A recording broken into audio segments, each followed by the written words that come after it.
The 16th of May 1943, 23:28 hours. Möhne Reservoir, Germany. The water is glass. No ripples. No wind. Just moonlight stretched thin across the surface of the reservoir, pale and deceptive. The dam rises ahead like a cliff. Concrete, ancient, absolute, its shadow swallowing the far shore. Then the sound arrives. Low, heavy, wrong. Not the distant thunder of high-altitude bombers, but a growling presence that scrapes the valley walls and rolls across the water itself. A sentry on the dam turns sharply, rifle half-raised, searching the sky where aircraft are never supposed to be.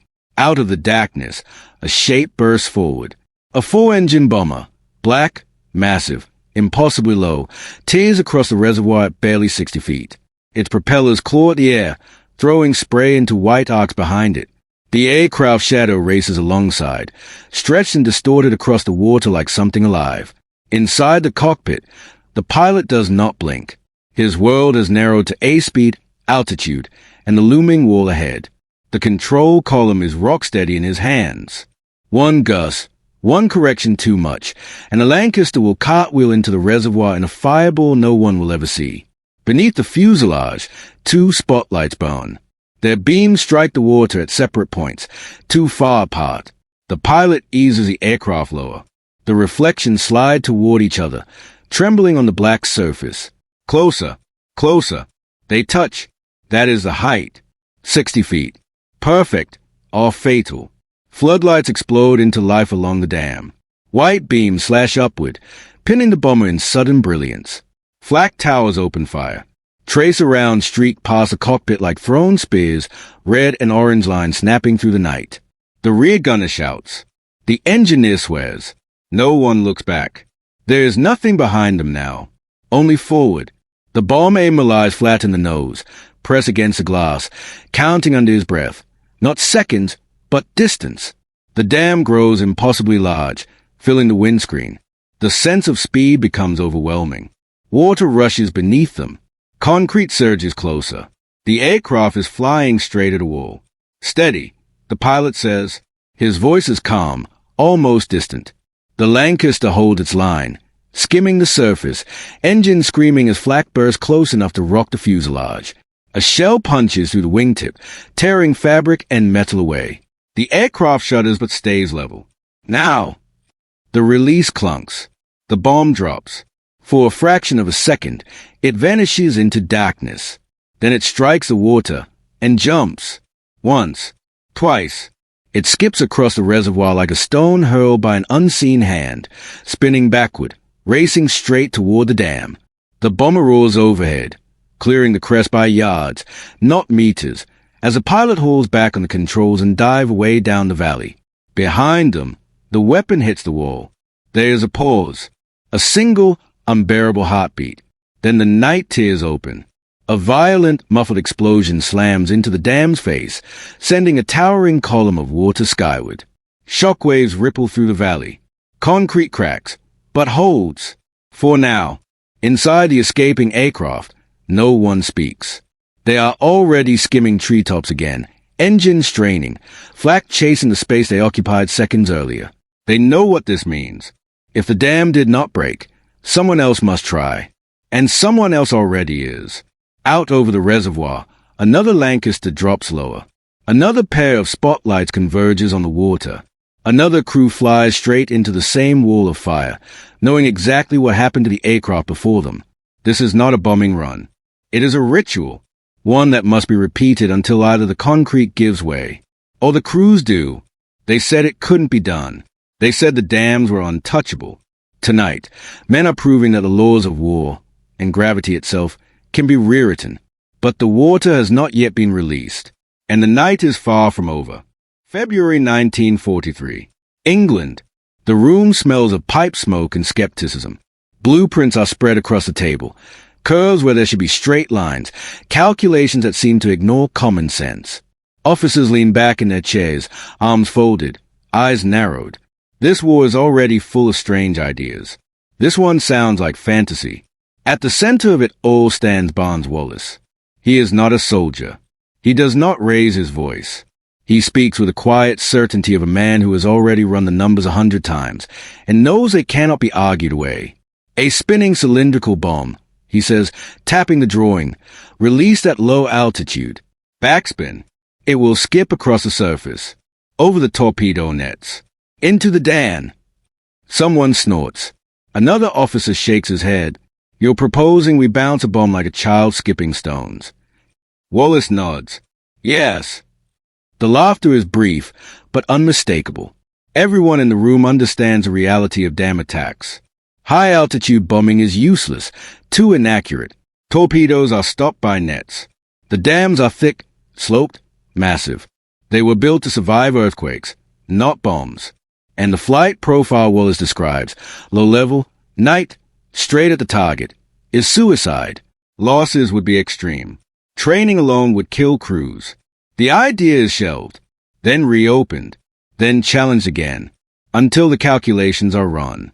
If the dams fall, the Ruhr floods, power stations drown, factories grind to a halt, coal production collapses, transport arteries are ripped apart by water and debris. One breach could cripple Germany's industrial heart for months. Not days, months. The laughter fades. Silence replaces it. Because suddenly, the impossible makes strategic sense. Approval comes quietly. No grand announcement. No celebration. A new unit is formed in secrecy. Number 617 Squadron RAF. Its crews are handpicked, experienced, aggressive, precise. Their aircraft are stripped and modified. Bomb bays rebuilt. Defensive turrets removed to save weight. A strange cylindrical weapon is bolted beneath the fuselage. Training begins immediately, and it is brutal. Night after night, Lancasters skim English reservoirs at mast height. Pilots fly by nerve and muscle memory, threading between hills that loom out of the darkness with no warning. Spotlights are mounted under the wings, crude, improvised tools that become matters of life and death. When the beams meet on the water, the aircraft is at exactly 60 feet. Miss by 10 feet, and the bomb will fail. Miss by 20, and the aircraft will die. Crashes happen. Men are lost before they ever see Germany. No one complains. They simply fly again. At the squadron's head is a man with a calm voice and relentless standards, Guy Gibson. He does not sugarcoat the odds. He does not promise survival. He promises only clarity. Runs will be exact. Orders will be obeyed. Hesitation will kill faster than flak. When the briefing finally comes, the room is silent. 3 targets. Möhne, Edersee. The operation has a name that sounds almost gentle, Operation Chastise. No one is fooled by it. Across the channel, German engineers sleep easily. The dams have stood for decades. Their defenses are layered. Their walls are thick. The idea that aircraft could destroy them at night, at low altitude, is dismissed outright. They are untouchable. Back in England, engines are warmed. Maps are folded. Crews write letters they do not expect to be read. Because now the plan everyone laughs at is no longer theory. It is aircraft. It is men. And it has a date. The 16th of May 1943. 23:10 hours. Ruhr Valley airspace. The hills come first. Dark, sudden, unforgiving. The Lancaster drops even lower, engines throttled back, skimming the contours of the land as if feeling its way forward through the night. Trees flash beneath the fuselage. A church steeple slides past a port wing with feet to spare. The aircraft vibrates with restrained power, held just short of catastrophe by hands that refuse to tremble. Inside the cockpit, the air is tense and stale. No one speaks. The navigator glances at his stopwatch. The luminous hands crawl forward. Time on target approaches with mechanical indifference. Ahead, the valley opens abruptly, revealing the reservoir, black, broad, waiting. At its far end, the dam. Floodlights snap on without warning. The night turns white. Beams stab upward, crossing and recrossing as they lock onto the approaching aircraft. Flak follows instantly, sharp, concussive bursts that punch holes in the darkness. Traces streak past the cockpit, close enough to feel like physical blows. The Lancaster does not climb. It sinks. Lower still. The pilot eases a nose down until the spotlight beneath the wings burn twin scars on the water's surface. The reflections slide closer, trembling with every ripple. Too high. Too low. Adjust. They touch. The aircraft is flying at 60 feet, below the dam's crest, below reason, below the margin for recovery. The bomb aimer presses himself against the nose glazing, eyes locked on the dam wall rushing toward them. His world is reduced to angles and distance. He blocks out the flak, the noise, the fear. There is only the count. Trace of fire intensifies. A burst shreds past the tail. The rear gunner reports damage. Minor, maybe not. The flight engineer watches gauges flicker, waiting for something to fail. Nothing does. The pilot holds the aircraft steady, jaw clenched, muscles screaming with the effort of absolute precision. The dam fills the windscreen now, a wall of concrete racing toward them at more than 200 miles an hour. This is the point of no return. Stand by, the bomb aimer says. The Lancaster roars on. Stand by. Every instinct in the human body demands escape. Pull up, turn away, survive. Training overrides it. Discipline smothers fear. Now. The release thumps through the airframe. The bomb drops away, spinning violently backward as it strikes the water. Spray erupts in a white arc. The weapon skips once. Clean. Perfect. Then again, closing the distance with terrifying speed. The Lancaster clears the dam by yards. The pilot slams the throttles forward and yanks the aircraft into a savage tone, diving away down the valley as flak tears through the space they occupied seconds earlier. Behind them, the bomb hits the wall. The explosion is deep, muffled, unnatural, a violin contained underwater before being unleashed all at once. A massive plume of water and debris erupts upward, towering over the dam. The aircraft shudders as a shockwave catches it, rattling every rivet. Inside the cockpit, no one cheers. They know the rule. If the dam is not broken, the attack must continue. Another Lancaster is already on approach. Then another. The reservoir becomes a killing ground. One aircraft takes a direct hit on its run. The explosion blossoms orange and white, scattering wreckage across the water. There is no parachute, no call, just absence where a crew existed seconds before. The next pilot does not hesitate. He drops lower. Spotlights meet. Bomb away. Again, the weapon skips. Again, it strikes. Again, the dam absorbed the blow, cracking, groaning, but still standing. The defenders fire relentlessly now. Tracer arcs form a lattice across the valley. Flak burst hammer the approaches. The dam is a fortress of fire and light. And still the Lancasters come. Each crew understands the arithmetic. Every failed run means another aircraft must try. Every try costs fuel, time, and men. The dam cannot be allowed to survive the night. Another bomb detonates. Then another. Hairline fractures widen. Water begins to seep through cracks that were not there before. The concrete face bulges outward, strained beyond its design. Inside a circling Lancaster, a crewman watches through the side window, breath held. The dam shudders. For a moment, nothing happens. Then, slowly at first, the wall begins to give way. A section collapses inward with a grinding roar. The reservoir surges forward, water spilling through the breach in a white, unstoppable torrent. The dam's proud silhouette disintegrates as millions of tons of water hurl themselves into the valley below. The impossible has happened. The Möhne Dam is broken. A wall that took years to build has failed in seconds. The flood races outward, devouring everything in its path. Power stations, bridges, rail lines, while the surviving bombers claw their way back into the darkness. There is no time to absorb it. Other targets remain. Fuel gauges dip dangerously low. Aircraft are missing. And somewhere ahead, in another valley, another dam still stands. The night is not finished demanding its price. The 16th of May 1943. After midnight, central Germany. The flood announces itself before it is seen.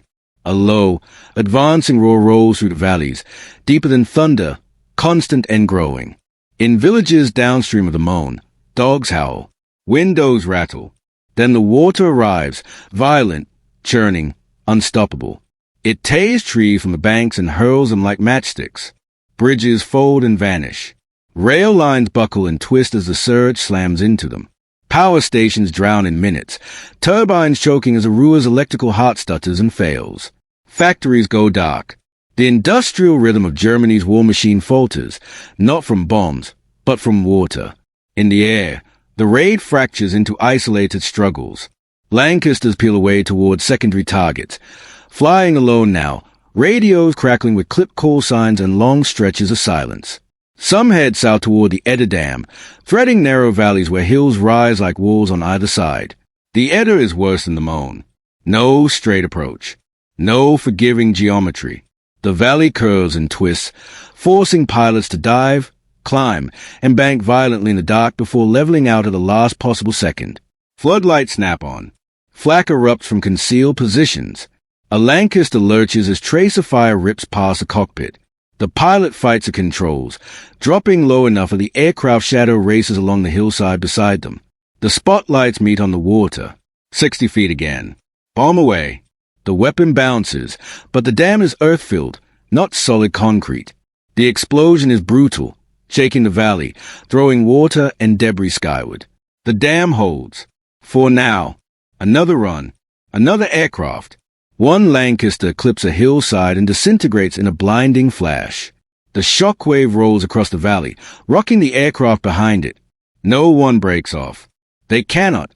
Finally, after repeated strikes, the Eder gives way.